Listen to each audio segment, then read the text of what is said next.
Se Angra 3 fosse uma novela, já teria batido todos os recordes de capítulos e de enrolação. Começou no regime militar, atravessou a redemocratização, apagões, escândalos de corrupção, trocas de governo e a privatização da Eletrobras, e até hoje, nada. A usina que prometia garantir o futuro virou símbolo de um país que não consegue fechar o passado. Mais de 40 anos depois, o governo busca viabilizar a finalização de Angra 3, mesmo que isso custe mais de 23 bilhões de reais. Mesmo que a tecnologia seja antiga, com updates, mesmo que a energia nuclear ainda divida opiniões no mundo inteiro, Angra 3 virou um zumbi burocrático que ninguém consegue enterrar. E agora, ninguém quer deixar de pé pela metade. Será que estamos diante de uma solução energética ou de um museu de erros embalado como progresso? Fique conosco pelos próximos minutos e mergulhe nessa história de vai-e-vens, contradições e cifras monumentais. De fato, Angra 3 não é um projeto qualquer. Localizado no município de Angra dos Reis, no litoral sul do Rio de Janeiro, a usina se integra ao chamado Complexo Nuclear Almirante Álvaro Alberto, onde já operam Angra 1 e Angra 2.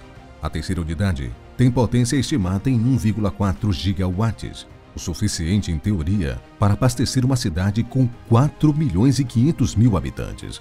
Mas, diferente das irmãs mais velhas, Angra 3 virou uma gigante inacabada. A construção da usina ocupa uma área estratégica próxima à Serra do Mar, cercada por vegetação densa e de difícil acesso. Uma localização que exigiu soluções logísticas e técnicas complexas pela BR-101 e que acabou servindo como cortina para décadas de lentidão e desperdício. A ideia inicial era garantir autonomia energética no país que crescia a passos largos. O que se viu, no entanto, foi o símbolo de um Brasil que paralisa mais do que constrói. E agora, sempre que há iminência de uma retomada, surge a pergunta: será que ainda faz sentido seguir com uma obra projetada nos anos 70? A história de Angra 3 começa em um Brasil diferente. Ainda sob regime militar, em plena década de 1970, o país decidiu apostar na energia nuclear como símbolo de progresso e soberania energética. Com a ajuda da Alemanha, foi firmado um acordo de cooperação para a construção de 8 usinas nucleares. Angra 3 era uma dessas, planejada para ser uma réplica de Angra 2, mas com avanços técnicos. As obras começaram em 1984, impulsionadas por um modelo centralizador e pela crença de que a energia nuclear era o futuro inevitável. Mas a realidade logo bateu à porta. A crise econômica de 1980, o aumento absurdo dos custos de financiamento e a hiperinflação paralisaram o projeto em 1986, com menos de 30% concluído. A retomada só viria décadas depois, em 2009. A promessa: entregar a Angra 3 em 2016. Só que o Brasil não contava com a Operação Lava Jato. Escândalos de corrupção e desvio de verbas estouraram contratos e congelaram novamente a obra em 2015. Desde então, a motivação mudou. Se antes era independência, agora é a pressão por não jogar fora um investimento bilionário. Mais de 10 bilhões de reais foram aplicados. Em um cenário onde a descarbonização da matriz energética virou prioridade global, Angra 3 passou a ser defendida como uma alternativa limpa e constante frente às intermitências da energia solar e eólica. Mas essa guinada vem cercada de polêmicas, dúvidas técnicas e uma história difícil de apagar.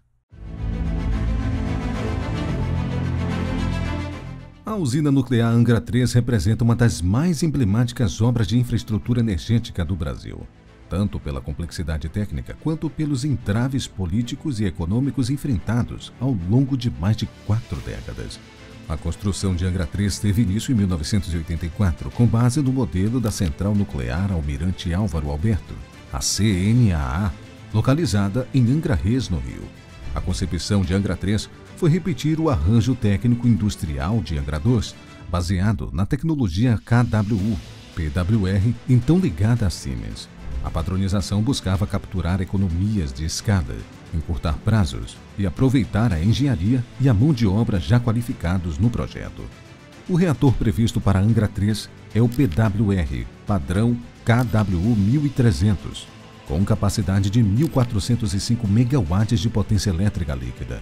A engenharia da planta foi dimensionada para integrar os principais componentes já comprados na década de 1980, como vasos, geradores de vapor, pressurizador e bombas primárias, exigindo programas de conservação e requalificação à luz das normas atuais.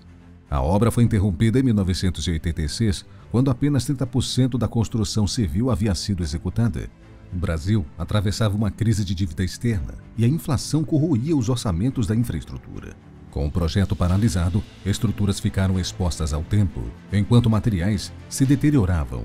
A ausência de manutenção preventiva adequada contribuiu para a degradação de diversos sistemas, inclusive os elétricos e hidráulicos, já parcialmente instalados. A rediscussão do projeto ganhou força no início dos anos 2000, e após o racionamento de energia em 2001, que escancarou a vulnerabilidade da matriz elétrica brasileira, fortemente dependente de hidrelétricas, o governo federal, por meio da eletronuclear, retomou os estudos da viabilidade técnica e econômica, considerando não apenas a conclusão da planta, mas a atualização da engenharia, em especial os sistemas de segurança, licenciamento ambiental e plano de emergência. Em 2009, a retomada oficial das obras foi anunciada com previsão de entrada em operação em 2016. A meta era executar a construção civil restante, instalar os equipamentos armazenados, atualizar os sistemas digitais de controle e viabilizar a integração da planta ao Sistema Interligado Nacional, o CNL.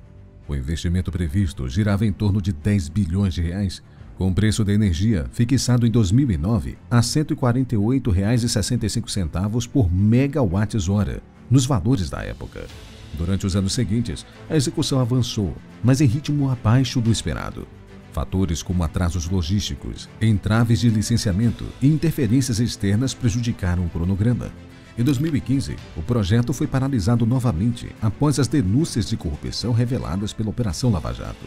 Com as obras suspensas, diversos contratos foram rescindidos e as estruturas novamente expostas à deterioração.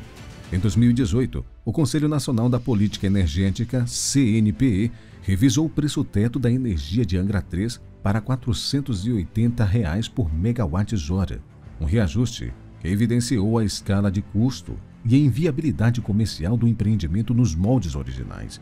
Na tentativa de destravar o projeto, Angra 3 foi incluída no Programa de Parcerias de Investimentos, o PPI, em 2019. Estudo conduzido pelo BNDES estimou em 23 bilhões de reais o montante necessário para concluir a usina. Com a privatização da Eletrobras em 2022, o controle da eletronuclear foi transferido para a estatal ENBPar. A Eletrobras permaneceu sócia sem controle, com cerca de 36% do capital votante e aproximadamente 68% do capital total. Em 2025, iniciou o processo de desinvestimento dessa participação. Esse modelo gerou dúvidas sobre a governança, a alocação de recursos e a capacidade de cooperação do projeto. Atualmente, Angra 3 apresenta entre 66% e 67% de execução física. Os prédios principais, incluindo o edifício do reator, sala de máquinas, edifício elétrico e estação de tratamento de água, estão parcialmente erguidos. Quanto às dificuldades, a conclusão de Angra 3 é vista por muitos técnicos do setor como estratégica para diversificar a matriz elétrica brasileira e garantir segurança energética, especialmente em um cenário de instabilidade climática e transição para as fontes limpas.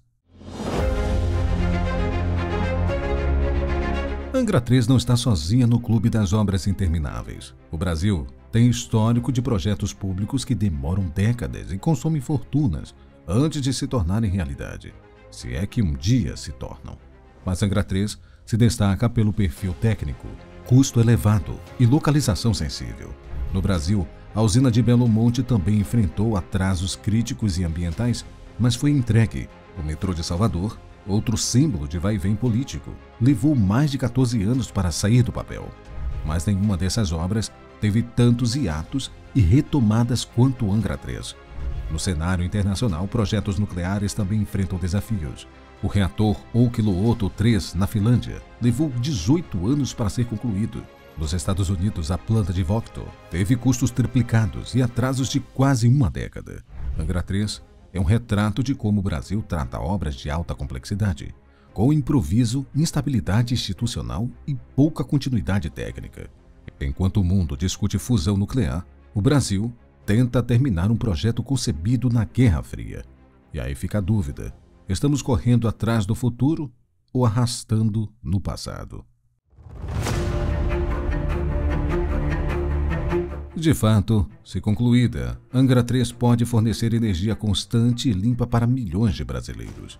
A energia nuclear tem a vantagem de ser despachável, ou seja, funciona 24 horas, ao contrário das fontes intermitentes, como solar e eólica. A usina ajudaria a reduzir a dependência de hidrelétricas em épocas de seca, o que dá mais segurança ao sistema. Além disso, a retomada promete gerar milhares de empregos diretos e indiretos, fornecendo à indústria nacional e atrair investimentos no setor. Mas o futuro também carrega riscos, atrasos, aumento de custos, desatualização tecnológica e rejeição social. Angra 3 pode ser uma solução técnica, mas sem gestão competente, corre o risco de se transformar em um novo escândalo de proporções nucleares. O país precisará decidir: termina Angra 3, custe o que custar, ou assume o prejuízo de vez, porque nesse caso, o meio termo é a pior escolha possível. Obrigado por ter assistido este vídeo até aqui. O que você acha sobre o Angra 3? Será que é realmente viável retomar as obras e terminar o projeto? Deixe aqui sua opinião nos comentários. Ficarei feliz de ler todos eles. Eu vou ficando por aqui. Um forte abraço e até o próximo vídeo.